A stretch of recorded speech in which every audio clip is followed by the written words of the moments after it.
kasih karunia dan damai sejahtera Allah Bapa kita dan anaknya Tuhan Yesus Kristus menyertai saudara. Amin. Shalom, saudara-saudari yang terkasih di dalam nama Tuhan Yesus Kristus. Senang bisa menyapa saudara di tempat saudara berada hari ini, dalam dimensi yang berbeda tetapi dalam dunia yang sama, sebagai insan yang diciptakan untuk Tuhan.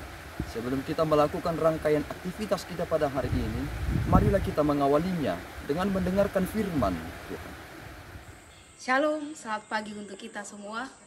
Firman Tuhan yang menjadi renungan di pagi hari ini tertulis dalam 1 Yohanes 4 ayat 10. Beginilah firman Tuhan.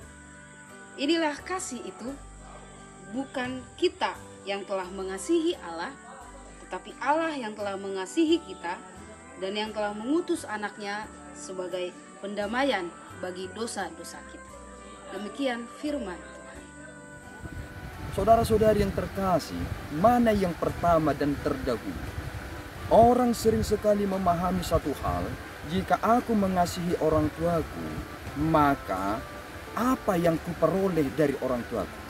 Pengertian ini menjadi pengertian yang kurang tepat karena ternyata tanpa kita katakan sekalipun, orang tua kita sudah mengasihi kita lebih dahulu. Karena kita tidak tahu apa yang mereka sudah lakukan dalam kehidupan kita.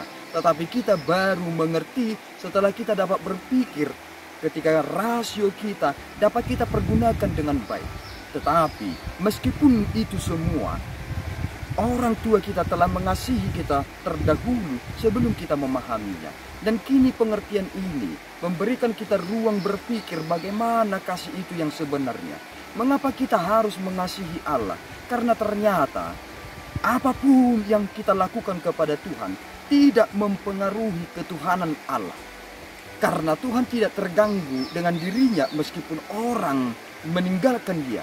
Tetapi bukankah kita menjadi orang yang durhaka, yang sepantasnya dihukum dan dibinasakan, sudah menerima kasih itu, tetapi kita tidak melakukan tanggung jawab kita sebagai orang-orang yang telah dikasihi. Apakah kasih itu? Kasih itu adalah Ia mengutus anaknya sebagai pendamaian bagi dosa-dosa kita. Artinya apa? Hal yang sederhana dari kasih itu adalah ketika ditemukannya pengorbanan di dalamnya. Apa bukti ibuku mengasihiku? Dia berkorban, melahirkanku. Itulah awal pertama bagaimana dia mengasihiku. Pengorbanan itu menjadi total. Yang kita temukan dalam Tuhan adalah pengorbanan secara total. Bukan hanya datang, tetapi dia juga mati bagi kita. Maka saudaraku, jika saudara harus mati bagi Tuhan, karena harus mempertanggungjawabkan iman saudara, tentu sekali kita harus berkata, ini bukan kebanggaan bagiku, tetapi ini adalah bagian dari pertanggungjawabanku sebagai orang-orang yang mengasihi Dia. Tuhan memberkati kita berdoa. Ya Allah Tuhan kami bersyukur atas anugerah-Mu. Terima kasih ya Bapa atas penyertaan-Mu, atas kasih setia-Mu. Lewat anak-Mu yang telah Engkau utus, kami semakin mengerti bahwa kasih yang sebenarnya adalah pengorbanan seperti yang telah dilakukan oleh anak-Mu. Dan dimuliakanlah nama-Mu ya Bapa lewat semua hal yang boleh kami kerjakan hari ini dalam mengasihi Engkau. Ampunkan dosa kami Bapa, dalam Yesus kami telah berdoa dan mengucap syukur.